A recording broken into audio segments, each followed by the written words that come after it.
Welcome to The Explainer. Today we're going to dig into the legal DNA of something most of us do every single day, our jobs. We're going to trace the hidden history from a time of actual servitude to the modern employment contract you're familiar with. So let's just jump right in with a pretty big question, one that gets to the heart of the most common contract on the planet. When you sign on for a job, is it really a free agreement, or is it something else entirely? You know, we're all taught to see our jobs as a free agreement between two equal parties. It sounds good, right? But what if that whole idea is just a carefully built illusion? What if the language of choice itself is designed to hide a massive power imbalance that's been baked in for centuries? Yeah, take a look at this. On one side, you have the myth. It's a voluntary deal, a private transaction between equals. But the reality? Well, it's a lot messier.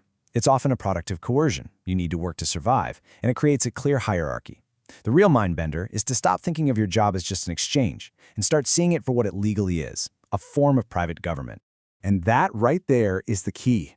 The whole point of the modern labor contract isn't actually to create equality. Its function is to take a situation that's fundamentally based on dependence and coercion and rebrand it, wrap it up in the nice, clean language of freedom and choice. So how on earth did we get here? To understand that, we have to go way back. The authority that a manager has today didn't just appear out of thin air. Nope, it was constructed, legally, piece by piece, through a really old and powerful set of laws known as the Master and Servant Acts. And just look at how long this was the law of the land. We're talking from 1563 all the way to the late 1800s. For over 300 years, these laws weren't some weird exception. They were the absolute legal foundation for employment across the British Empire and much of the world. And this is the context that makes it all click. These laws were invented to manage a new class of people, folks who had been pushed off their land and had literally no other way to survive. So were they free? I mean, only in the most cynical sense. They were free from any other real choice. So this system was built from the ground up to be unequal. That wasn't a bug, it was the entire point. Let's break down how the law created two completely different realities for employers and employees. This table just lays it out so clearly. If you were a worker and you disobeyed an order or even just quit your job, that wasn't a civil matter, it was a crime. A crime against the state, and you could be thrown in prison or even whipped. But if your boss decided not to pay your wages, oh, that was just a private dispute, a civil issue. One law for the master, another for the servant. And think about how vague these so-called crimes were. Idleness could just mean you were late one day. Insolence, that could be as simple as questioning an order. The law was so broad that it could turn the smallest act of resistance, or just being human, into a crime.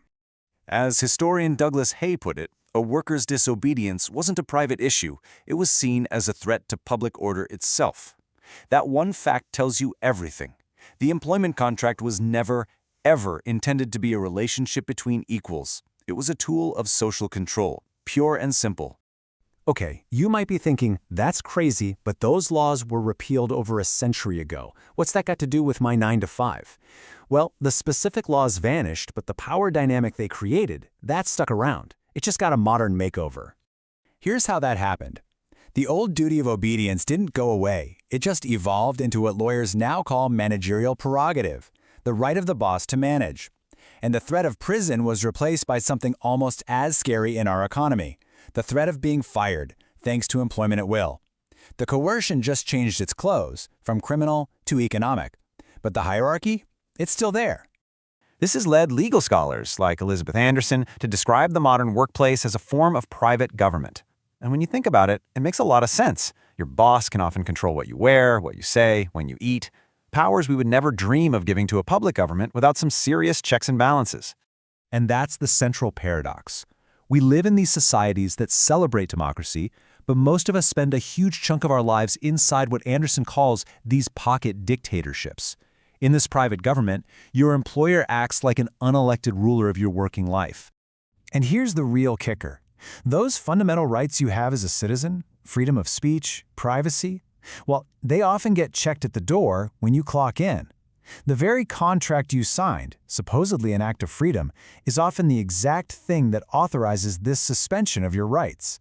So we're left with this final, really provocative thought. Next time you're at work, just look around and ask yourself, what are the rules here, who makes them, and who are they accountable to?